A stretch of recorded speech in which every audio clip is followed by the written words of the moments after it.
Welcome back to World Crisis Radio. Here we are in Reykjavik, Iceland, the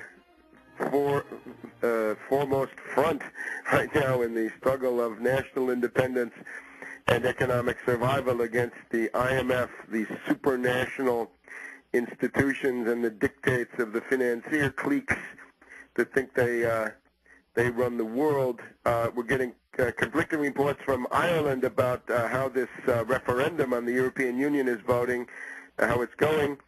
Just remember, don't believe the polls. Don't believe the public opinion polls. We don't know what's actually going on, and there's a tremendous amount of manipulation going on. There was a lot of fear-mongering.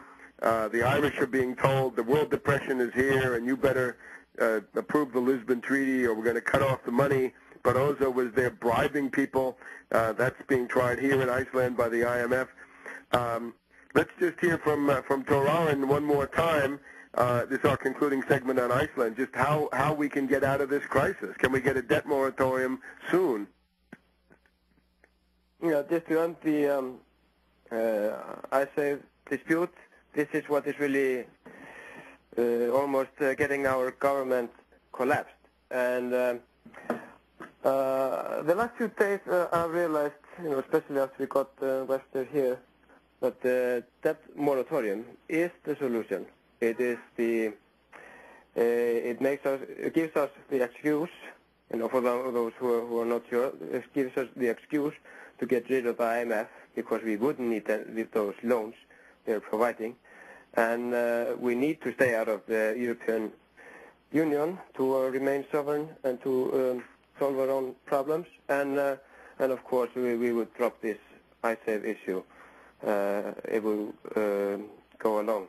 But as I said, that the left Greens, it seems like they are desperate to be a part of the government, so the Social Democrats, they have their threat, and the left Greens have been willing to go along with their program, the application of the EU, and also to pay ISAF, even without the conditions that were later put in there. But anyway, the British and the UK, Netherlands, they seem not happy with this, but now they are negotiating, and we are expecting a new agreement.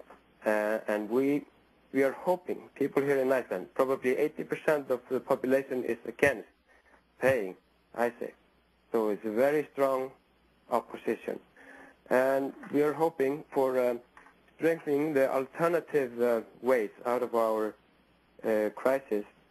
And maybe I should say that now that almost a year ago I wrote an email to Webster Tarpley, and I was just wondering if he would maybe like to come here, have a lecture, stay here for a while.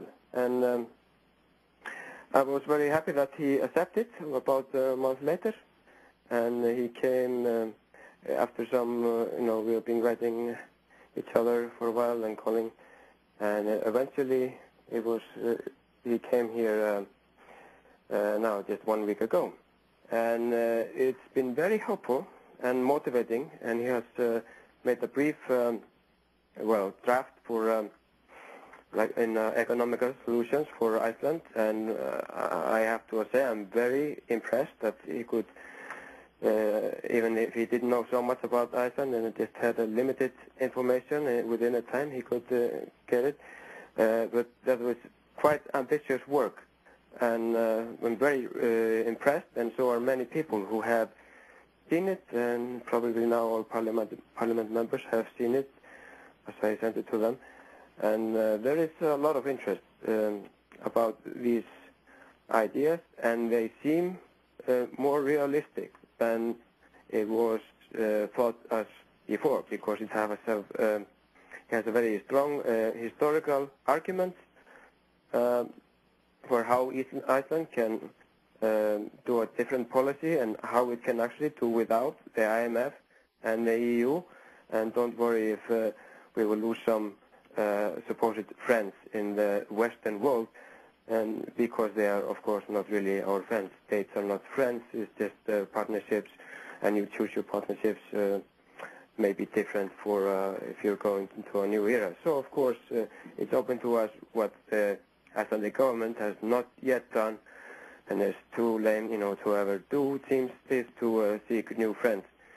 There might be like a snub not to already been out there to South America, Africa, or Southeast Asia, strengthening ties and considering possibilities with tying with new states, new friends, because the Social Democrats, they often stress that they are so afraid that Iceland would be isolated in the global society if he would go for example, that moratorium, just say we cannot pay and we will go our own way. And there is a lot of fear in the Social Democrats, or maybe it's just their excuse.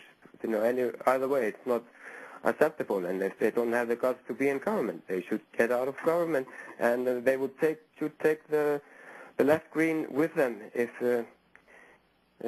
they cannot, or they just want to take orders from the Social Democrats. They're absolutely incompetent to be in government, and they should definitely step down if they don't have these guts. But anyway, I'm very happy that Webster is here, and I would like him to read you some of his proposals. Thank you very much, Thorell Einarsson, one of the I think, person who's going to play a big role in the future of this country. Just to sum it up, a 5-point program to save Iceland looks like this. Declare a debt moratorium immediately, not 1 crown for the British and the Dutch. Kick the IMF out. If you've taken a loan from the IMF, pay it back. If you don't have the money, borrow the money from somebody else, from Venezuela or Saudi Arabia or somebody with money. Get the IMF out of your life forever and never let them back in. Don't join the European Union. Second point, you've got to have re-regulation. You've got to have some equivalent of the Glass-Steagall Act. You can't have these banks and hedge funds and brokerages in the same institution. You got to get rid of zombie banks, triage derivatives. If you've nationalized these 3 banks, triage the derivatives, wipe out the derivatives. We can't pay them. We can't afford them. Have a Tobin tax. The AFL-CIO, Robert Kuttner, everybody wants a Tobin tax. We say 1% on all derivatives, on stocks, bonds, options, futures, foreign exchange, and all commodity trades. Third point, nationalize the central bank. Nationalize the central bank and issue 0% credit for production. That means here, farms, fisheries, aluminum production. The fishing fleet needs to be modernized. You've got to develop national infrastructure. 0% lending, productive only. That includes, as we know, dry cleaners, restaurants, laundries, TV repair, auto repair, anything that produces a product of tangible physical wealth as distinct from those financial services we don't need. Everybody there gets 0% credit. You want to do financial services? Great. Take your chances elsewhere. No 0% credit for you. Fourth point, you've got to then think about some national infrastructure. Taiwan's in 1975, right after the oil crisis, the government there, Republic of China, decided to build 10 national infrastructure projects, 2 rail lines, 2 ports, 2 big factories, international airport, series of other things, energy production. Iceland should do the same thing. One very obvious component. Iceland seems to have everything, but what they do not have is a railway system. There are no trolley cars, no railroads. There's no rail transportation anywhere in the island. When Kennedy Airport gets a railroad, when the railroad goes to Dulles Airport, when railroads are coming everywhere, Iceland needs them too. And the fifth point, an export strategy, high-tech exports, be the world leader in something and sell that to the world. Back in a minute.